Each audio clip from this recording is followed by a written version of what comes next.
Hey, this is Tommy Chong, and you're watching the Domenick Natty Show. Have you followed this thing with Travis Scott? I mean, he had 9 people that were trampled from a crowd surge at his Yeah, concert. oh, Like, as an totally, entertainer, is a performer to blame when a crowd gets out of hand? Like, is Travis Scott to totally, blame? totally. Yes, totally. He incited a riot. He got on the mic and he incited the riot. He invited the people to go over the barricades. He invited to ignore the security. He did it. See, back in the day, they used to have a performance bond.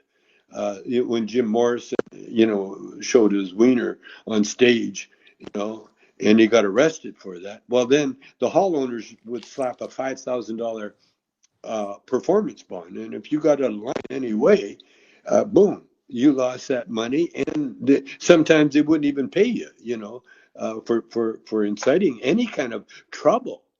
Forget riot, trouble, period. Cops being Yeah. arrested, but these promoters like Live Nation, they get a little greedy. They got a lot of overhead, and I understand that, but still, instead of trying to calm down the audience, they incite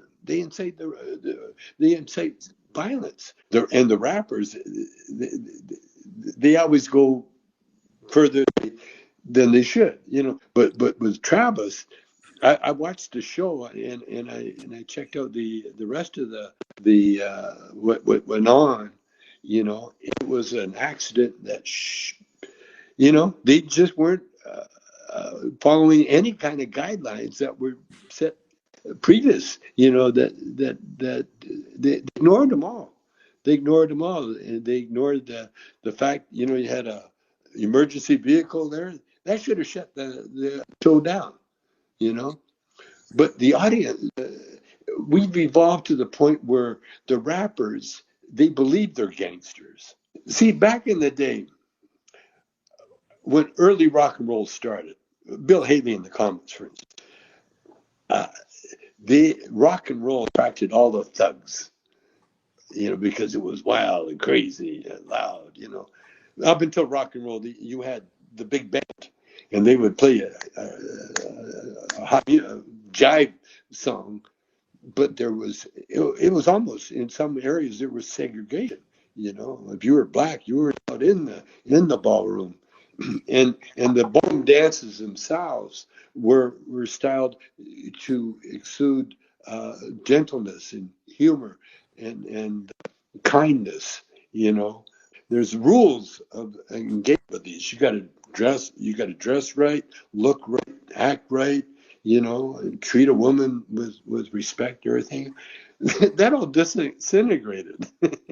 And now we're going back into civilization. Now we're back to the Stone Age almost, where they get a guy on stage going, hey, fuck the police, and forget those barricades. Come on up, yeah, and it's just such negative energy, Yeah. and that's what's going on now.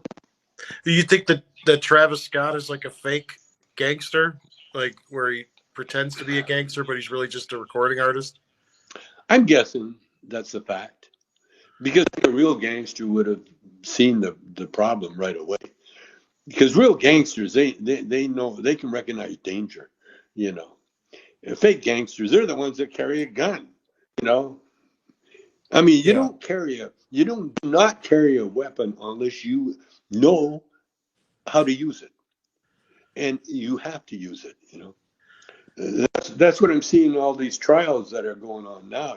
The kid with the AR-15, running around it was a video shoot. He thinks he's on shooting videos. You know, and then when he shoots through people, you saw in court, I killed him. He's crying. Yeah, you killed him. You went with his gun over like a vigilante. Of course you killed him. So Britney Spears is free from her conservatorship. Yeah, Conservatorship. I see Brittany. That happened to a lot of people. And by the way, this to Michael Jackson too. You know, Yeah, you don't know about it. But you're getting a nice little scoop here. But Michael Jackson was being robbed, and when he died, it was very unfortunate. And the people that were robbing him, one of them committed suicide. And so I don't know the whole extent. It never hit the public.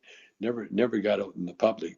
What happened with Michael Jackson? Are you saying who robbed him and who committed The suicide? people, the people that were, I don't want to give out names because it's we can speculate, but because one of the guys that discovered the Jackson Five, so I've known Michael since the beginning. He was playing. Their group won a contest to open, no, to open at the Regal Theater in Chicago, and it was Jerry Butler and then my group, Bobby Taylor and the Vancouvers. And so the first really to see Michael on stage with his brothers. So Bobby took Michael to Motown and got him signed, and of course the rest is history. Uh, well, at the end of his life, Michael had a very smart, sharp business manager, but there was also a group of people that would, like Michael was supporting everybody, Joe Jackson, all the other, the whole family, and these lawyers had they got into his bank account. They figured out a way to get in there, and so when he died unexpectedly like that, they weren't prepared. And see what happens when the will and everything else gets read. Then everything, all the truth comes out. But I guess they hid the truth because we never heard anything about it. But I do know that one of the guys that was involved in that whole deal, he took his own. So someone stole from him and within his camp after he died, and then they killed himself. Yeah, Okay. yeah, And how do you know that? Just because you like close with the Michael Jackson's people? yeah, yeah. I was Yeah. very close. Yeah. Oh, wow. And then no one ever know it. Like that never got out to the public. How Never. did they hide it? I guess it's gangster stuff. That's what I'm guessing. Wow. That's why I don't know. I don't know how far you want to go with this, but leave it alone. Yeah. No, I But understand. I thought it'd be, I have a big problem with me. I've got a big mouth. He'll go in the antique shop and he'll say, I want this, this, this, this. And then by the time he gets home, he forgot what he. And so Yeah. when it comes time to pay the bill or whatever else, half the time his managers would come around. No, we're not buying that. He doesn't want that. He doesn't want that because he had no clue what he would. Yeah. In Half Baked, you worked with Dave Chappelle, right? Yeah, So cancel culture is trying to get rid of Dave Chappelle because his last special was transphobic. I I mean, don't think I don't think you're reading it right there. I don't think anybody is. Everybody forgets. It's the thing called negative publicity. It's what got Trump in power. It's what remember Rosie O'Donnell and Trump, they had a little feud going. Before that, no one knew who Rosie O'Donnell was, really. right. After that, everybody knew who Rosie O'Donnell was. And whatever Rosie O'Donnell did, it was worth something because she had name recognition. Basically, Chappelle did these things for attention, even if it's negative attention. Was that your point? Yeah, yeah, absolutely. And if you see the show, there's nothing detrimental about talking about what he said about any tranny or anybody. Nothing, nothing that you would go, that's wrong. Yeah. See, when you're dealing with comedy, in order to make it funny, it has to be true. You Yeah. have to be talking truth. That's what I'm saying about Chappelle. No, he's doing it right. He's bringing attention to it. Can we smoke together? You can. This Oh is a, yeah.